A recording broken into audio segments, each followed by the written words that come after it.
Opa, e aí? Meu nome é Meika e... Pera aí. Antes eu queria agradecer vocês. Batemos uma marca de 200 inscritos e meu vídeo simplesmente explodiu e alcançou 1k de view. Vocês são incríveis e isso me motiva muito a continuar. Obrigado, gente. Mas voltando, você já sabe construir as formas básicas corretamente? Elas são fundamentais na construção do que vemos. O cubo, o cilindro e a esfera são grandes pilares na deconstrução de quase tudo que percebemos visualmente. Muitos artistas acabam deixando o estudo dessas formas para depois, ou nem mesmo dão a devida atenção a elas. Mas se você deseja melhorar o seu desenho e a sua percepção espacial, entender e dominar essas formas é essencial. Olha aí, amor. Hoje, vamos falar como o uso dessas formas pode transformar completamente a sua arte. Primeiro, vamos falar do cubo. O cubo possui uma grande vantagem sobre as outras duas formas básicas, porque ele possui apenas faces planas, o que ajuda bastante a distinguir os planos da forma. Saber construir corretamente um cubo envolve diretamente a qualidade dessas faces e das suas arestas. Aqui vai um teste. Me diz aí, qual desses 3 cubos aqui você acha que é o mais correto? Se você disse que esse aqui é o cubo correto, você acertou. Mas o que exatamente torna esses outros cubos incorretos? Você sabe me dizer? Para criar um cubo corretamente, ou qualquer outra forma no espaço, ela deve seguir corretamente os seus pontos de fuga. Um ponto de fuga é formado pelo cruzamento de 2 linhas, mas já vamos chegar lá. Vamos olhar para um cubo de cada vez. Esse aqui, que eu chamaria de cubo torto. Como o nome diz, ele simplesmente está torto e irregular. Repara como as arestas dele não seguem um padrão e não convergem a um ponto de fuga, dando esse aspecto um tanto quanto esquisito, eu diria. O outro cubo é o apelido de cubo isométrico. A palavra isométrico significa algo como 100 pontos de fuga. Isso implica que nesse cubo, ao invés das arestas seguirem a um ponto de fuga, elas seguem a uma direção. Mas como é que a gente corrige esse cubo? Primeiro, vamos separar as 3 direções desse cubo. Você já deve conhecê-las como x, y, z, ou largura, altura e profundidade. Agora devemos adicionar um ponto de fuga para cada uma dessas direções e fazer as arestas dele convergirem para esses pontos. E simples assim, temos um cubo de 3 pontos de fuga. Mas tome uns cuidados, porque 2 desses pontos devem estar ligados à linha do horizonte. E para a perspectiva de 2 pontos de fuga, vamos apenas remover um desses pontos de fuga, mantendo apenas os pontos que estão na linha do horizonte, transformando o ponto removido em uma direção, tornando isométrico. Outra coisa a se tentar é a linha do horizonte. A linha do horizonte sempre vai estar na altura do olho do visualizador. Vamos supor que o visualizador do nosso desenho é a pessoa mais alta do lugar que está. Isso significa que as pessoas em sua volta devem estar abaixo da linha do horizonte.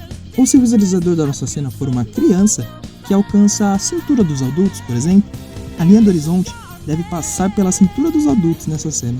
Essa regra pode ser quebrada e repensada quando consideramos, por exemplo, que a cena está sendo gravada por uma câmera, causando mudanças e distorções na perspectiva e na cena. Porém, para facilitar, por enquanto, vamos pensar nela como a altura do olho. Agora que você sabe construir um cubo corretamente e também sabe como colocar uma linha do horizonte em uma cena, vamos partir para o cilindro. O cilindro é bem parecido com os cubos na hora de se construir. E da mesma forma que os cubos, os cilindros podem ser isométricos ou ficarem tortos. Os cilindros têm uma diferença bem clara para os quadrados.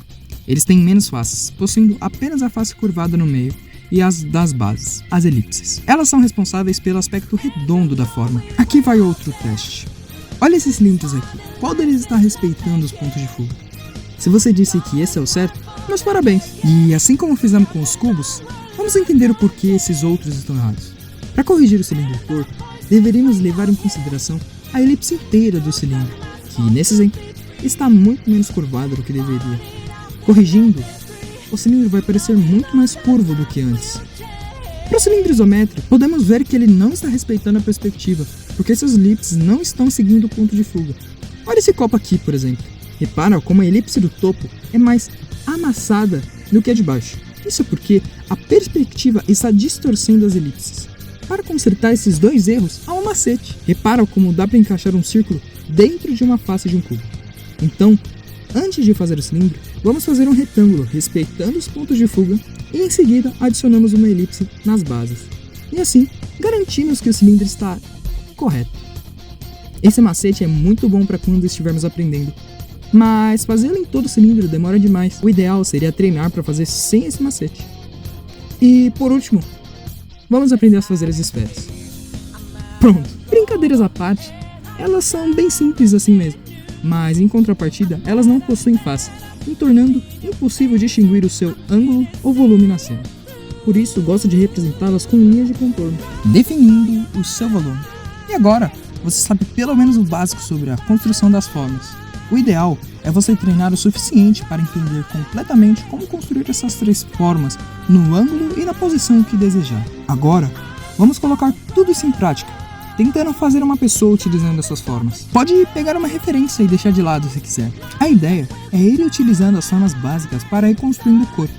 As formas que você vai utilizar para simplificar cada massa do corpo varia de gosto para gosto, então não tem uma fórmula absoluta das melhores formas para se utilizar.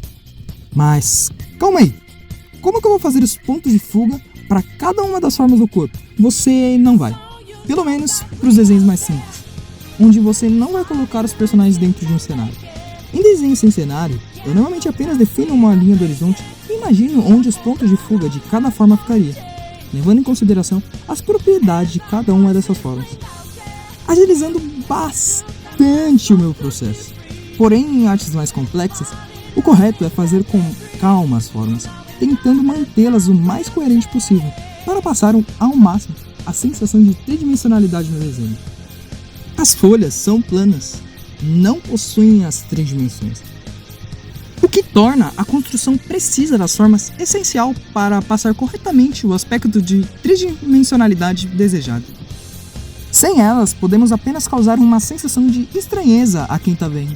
Compreender essas formas é muito importante, porque com elas podemos desconstruir o que estamos vendo, podendo até mesmo criar coisas novas a partir da nossa imaginação. Nós, artistas, dependemos delas para construir tudo o que desejamos.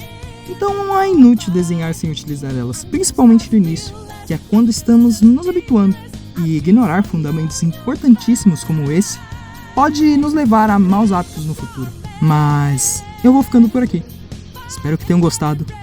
Até a próxima, até o próximo estudo e falou!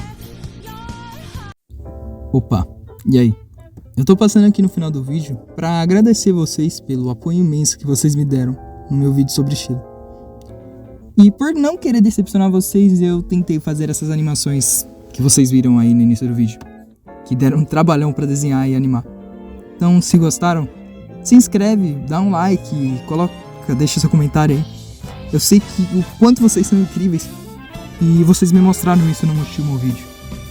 Mais uma vez, muito obrigado. Agora eu vou ficando por aqui mesmo.